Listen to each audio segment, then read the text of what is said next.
Welcome back, viewers at home. My guest this evening goes by the name of Jenna Evelyn, who is a final year psychology student who has bravely shared her journey of being diagnosed with ADHD at the age of 21.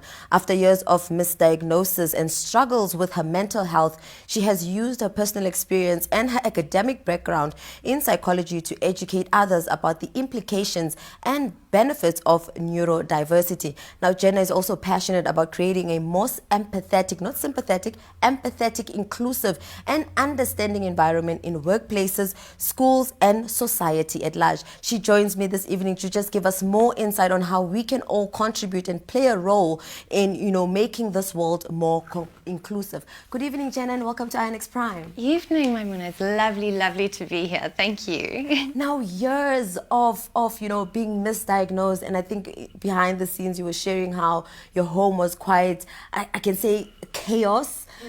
How can you just share with us your journey from the moment your parents realized, okay, something is not well with our little Jenna, and trying to find ways to ensure that you are okay and happy and like any other child, if you can, share on that for our viewers at home. Absolutely. I think something that's so often not discussed is that the number of wrong turns that one takes as a parent when you're trying to figure this out. I mean, believe it or not, this is not what I wanted to do. I actually wanted to be a musical theatre actress, and I started going to a college for it. When my fourth suicide attempt occurred, I was then put into a mental health facility and I checked myself out after a week. I absolutely hated it there. And that was where I was misdiagnosed with borderline personality disorder. That was so damaging. That was so damaging, and my folks did absolutely everything they could in their power to try to understand me better based on this. They bought all the books, they watched all the videos, they read the blogs, they spoke to everybody. And I think it was incredibly tough on my mum in particular, not knowing how to fix this for me. I've written so many songs about it, and I think in some of my lyrics that I use, it's Mama doesn't see the bags that we have to carry. Yeah.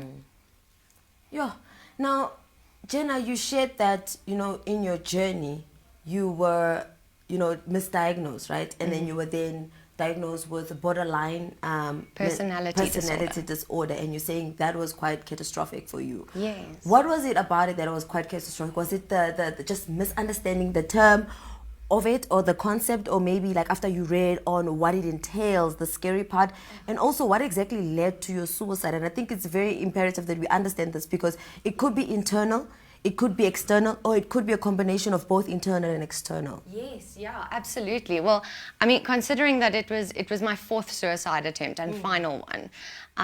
Previously, it had been because of being in a boarding school that I didn't like. Another attempt my mum made to try to, okay, I think this is the right environment for you. This structure is going to help you. And it ended up doing the exact opposite. So I think, brain glitch, you're going to have to, this is going to happen a lot. Tell me again, it was...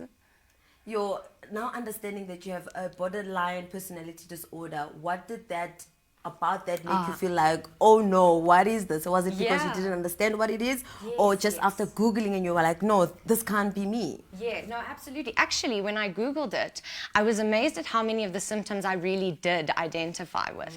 And that's because of the intersectionality that we have between symptoms and between disorders.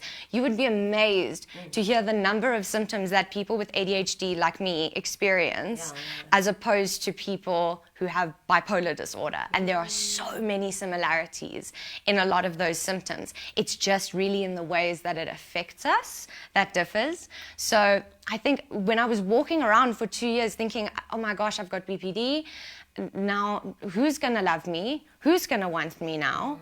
I can't talk about this. I can't be open about this because everyone says they're pro mental health, but realistically, we know that that's not what's said behind closed doors, because I've been behind those doors.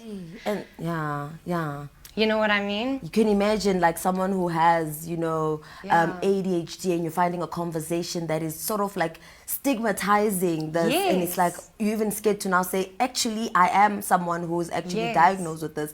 Now, Jenna, you're 21, you're finally diagnosed with ADHD. How did that make you feel, and what was life after that? Oh, I think the best way I could explain it was when I actually got the diagnosis, I had to pull over in my car on the way home. I was almost numb at first. And then the floodgates just opened while I was driving home, and I had to pull over, and I felt so angry. I felt so angry that I'd been so ashamed of myself. I felt angry about the rejection that I'd experienced at the hands of something that wasn't within my control, and that could so easily have been fixed earlier if I had just gone and gotten like an EEG, an electroencephalogram, I think is the term. And now, what would you say are some of your key challenges that you faced in terms of prior diagnosis and now with, being diagnosed? I think being misdiagnosed was worse off by far. At least with the BPD, I had that diagnosis. I had, okay, some of these symptoms kind of make sense. Emotional dysregulation makes sense. Struggling to regulate my body clock, struggling to focus and get proper sleep schedules, that now makes sense. Yeah. But it was a puzzle. When there's like a puzzle piece that's the same shape, Mara, the picture's not the same. It's not the same. You know what I mean? Not the same WhatsApp group. But you're just trying to press it in. Exactly. So it was a bit like that, I think. But I mean, now that I've got this diagnosis, I've gotten medicated. I've gotten in touch with an amazing psychiatrist, shout out Doc, who does everything she can to just keep me on the right doses of the right meds. She's in touch with me frequently about it. And I have to say that experience was like, it was like living in a room with someone for 21 years of your life that has a divider between it. So you can hear them. They don't really talk much, but you can hear them, and you know they're there, but you've never met them. And then at 21, you finally get to meet them. And then you find out they're actually so cool. Amazing. And they're like your bestie, and you're like, where have you been all my life? It really can be like that, and that's why I think the emphasis should be on the right medication and finding the right psychiatrist, because there isn't a one answer fits all. For example, if I had to take Ritalin, it would make me want to climb out of my skin, and that's because I have comorbid depression and social anxiety. So instead, I have to take something that isn't a stimulant, but my psychiatrist was skilled enough to pick that up where others did not. And I think finding someone who is so in tune with you, who listens to you, who wants to understand what's going on with you emotionally, mentally, everything, it makes all the difference. Now, earlier on, you touched on a very important topic, like you highlighted something that I think a lot of us, you say neurotypical, which is individuals who who aren't neurodivergent, right? And when we speak about mental health, we always, glorify it and glamorize it, but are we truly informed? I think that's the biggest question. And I think with your work that you're doing, you're here to highlight and, give more information and awareness on understanding neurodivergent. Can you tell us more about how are you going about it, and also how we can start creating environment that foster that, positivity when it comes to all types of mental, if I can say so, ailments, if I can say so. Yes. If you can just share a bit about that, because I think we all want to be, inclusive in our ways, in our conversations, in our environments. Well, first of all, I want to say you are absolutely right to call it an ailment. The reason, there's a reason it's called a disorder, and it's because there are certain things that are harder, but it's simply atypical things that are harder, because the things that the other people find difficult, we find easy. So it all balances out, in the end. But I think in terms of inclusivity, one of the biggest indicators to me that shows that our actual accommodation and inclusivity towards neurodivergence isn't what we claim it is when there's an episode that happens in public. Someone has a mental breakdown, they lose it. You can, whether it's particularly, I think, when it's violent or angry, or it's a proper outburst, and it's ugly and it's unprofessional and it's all kids look away, and people don't know how to deal with it. And when I see people coming and sitting down with them. It's okay. I don't have to touch you, but I'm here with you. Do you need some help? Can I just sit with you? Do you want listening? Listening. A beautiful example of this was I'm actually a dance teacher, an assistant dance teacher, but for nursery school kids, you know. So, I mean, my best is, and I said this in a talk recently, the whole room like lit up. It was great, very reassuring as a speaker.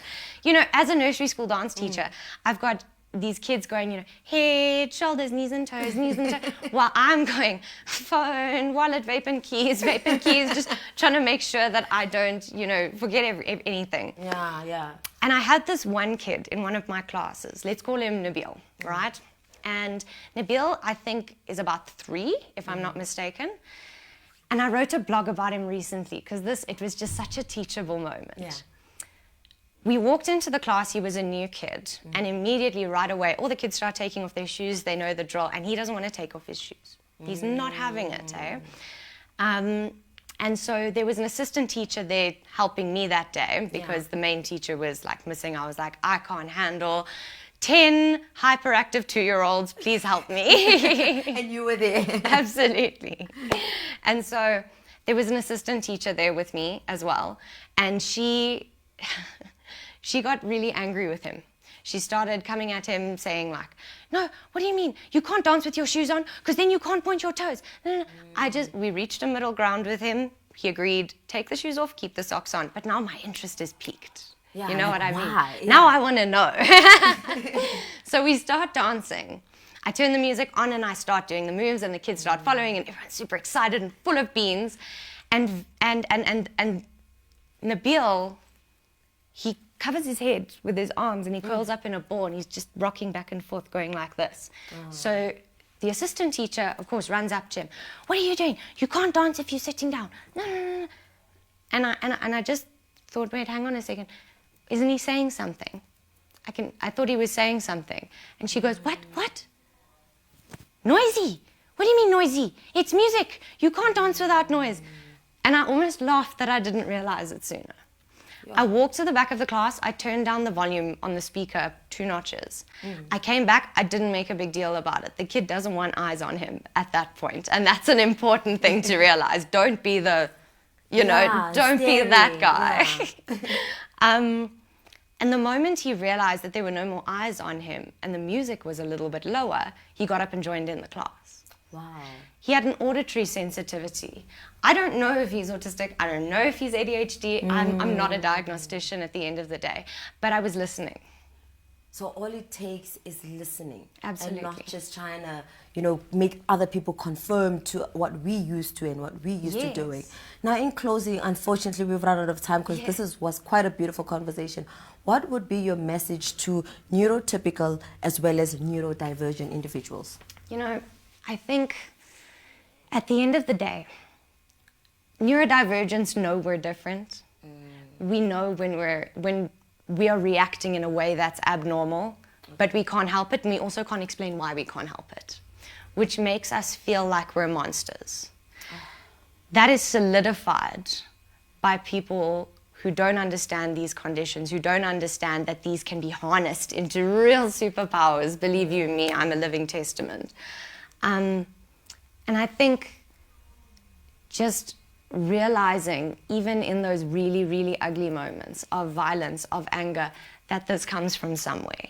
And if we're listening to really hear someone, we might hear where it's coming from because they're telling us, just not in words we want to hear or can understand maybe. Jenna, thank you so much for making a chronic condition seem like we were the ones who are sort of blindsiding it, ignorant to it. Because all you're saying right now is listening. And I think that's something we tend not to do. I mean, just driving around the road, you're seeing a car that stopped. You're like, okay, you acknowledge that the car stopped, but you continue driving on. Instead of saying, wait, why is the car stopping there? Is it normal? If it's not normal, how do I create or assist in that issue? And I think in this plight, we're talking about, individuals, fellow human beings. And I think that touches in on our humanity to say, if someone is acting a certain way, let us go in there and listen listen rather than just imposing our thoughts and our assumptions on the person who is actually, going through the emotions of it. Thank you so much, Jenna. Thank you so much. I really appreciate your time. Viewers at home, through Jenna, I have gained a clear understanding on ADHD. I mean, I've seen the terminology, I've seen what it is, but understanding what it was something that I had so many, definitions about it. Yeah. But thanks to Jenna, who actually made us understand that it is a condition that also they themselves are struggling to live with, but you staring doesn't make it easier. All we need to do is just listen and hopefully create a safe space for them. But that's where we close it off for now.